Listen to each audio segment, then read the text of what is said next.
Kisah pengalaman horor Mila gara-gara membaca mantra pemanggil hantu. Setelah itu, maka mereka mendapat teror dari makhluk halus. Apa yang terjadi, teman-teman?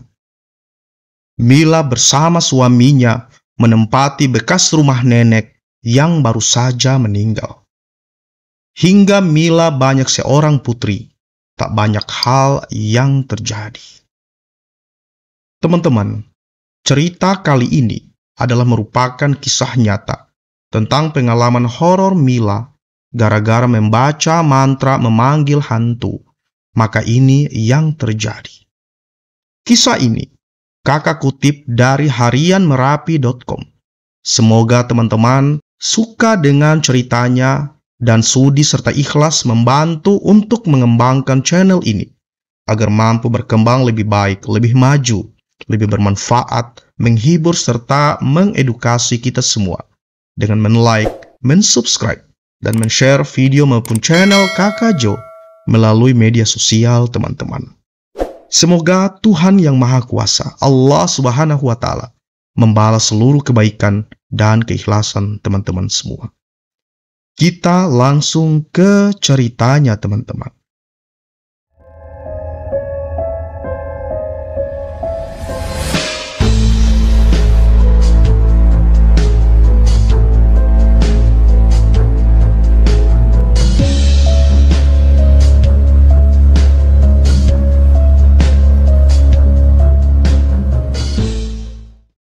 Kejadian aneh bermula dari kebiasaan Mila yang punya hobi membaca cerita hantu dari internet di saat waktu luang.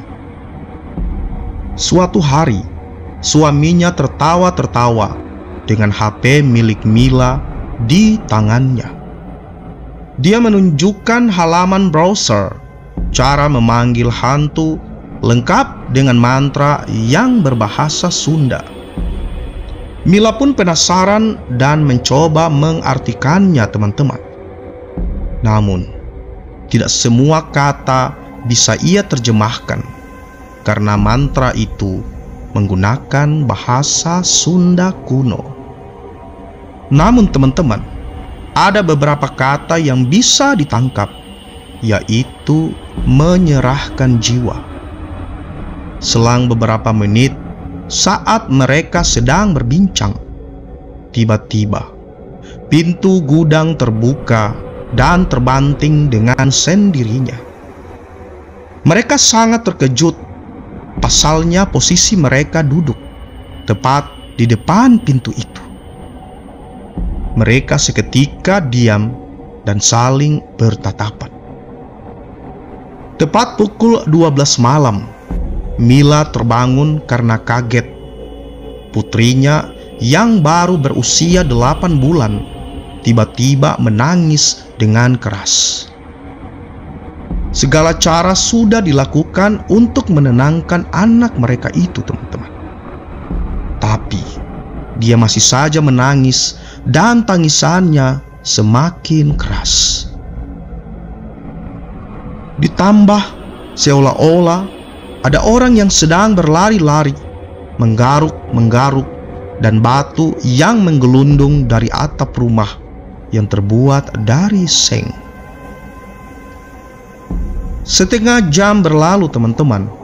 Akhirnya dia kembali tertidur, dan suara-suara di atas atap pun sudah tidak terdengar lagi.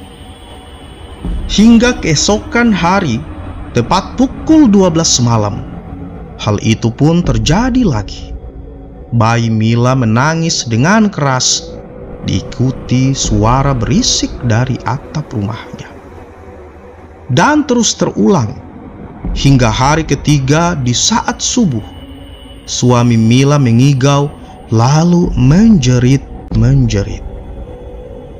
Mila membangunkannya, teman-teman. Dia bilang, dalam keadaan setengah tidur, dia melihat ada 4 orang yang tidur di kasur mereka. Mila, suaminya, putrinya, dan seorang lelaki. Suami Mila bertanya kepada sosok lelaki itu, siapakah dia dan sedang apa dia di sini? Lelaki itu kemudian berkata, ia ingin menginap di rumah mereka. Suami Mila lalu mengusir lelaki itu, teman-teman. Namun hal aneh terjadi. Tangan dan kaki lelaki itu kemudian memanjang, dan semakin lama semakin panjang.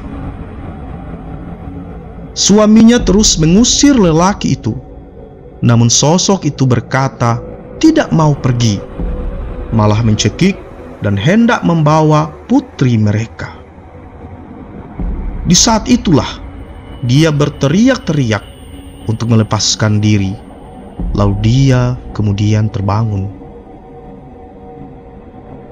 Paginya, teman-teman, Mila dan suaminya membahas hal yang janggal yang sudah terjadi.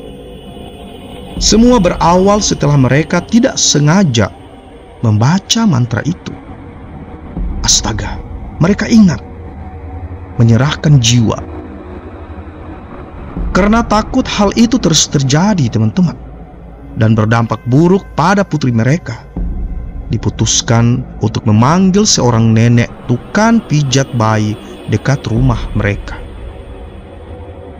dan sekaligus bisa menyembuhkan bayi yang terkena sawan atau diganggu oleh makhluk gaib. Setelah proses pengobatan oleh seorang nenek itu terhadap putri mereka, setelah itu putri mereka tidak pernah menangis lagi pada saat tengah malam. Tapi teman-teman, semuanya belum benar-benar berakhir.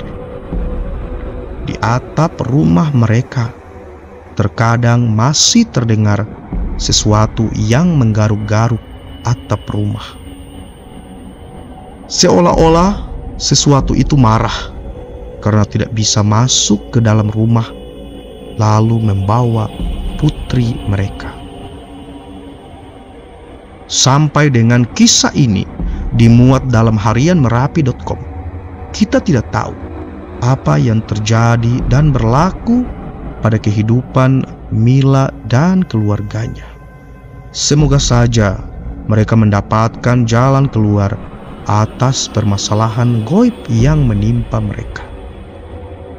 Di sini, teman-teman, kita dapat mengambil pelajaran untuk jangan bermain-main dengan masalah gaib yang kita tidak punya pengetahuan tentangnya sama sekali. Mungkin saja ada yang menganggap enteng perkara itu, namun tanpa kita duga, justru ucapan kita telah menyerahkan jiwa kita sepenuhnya kepada para makhluk gaib tersebut.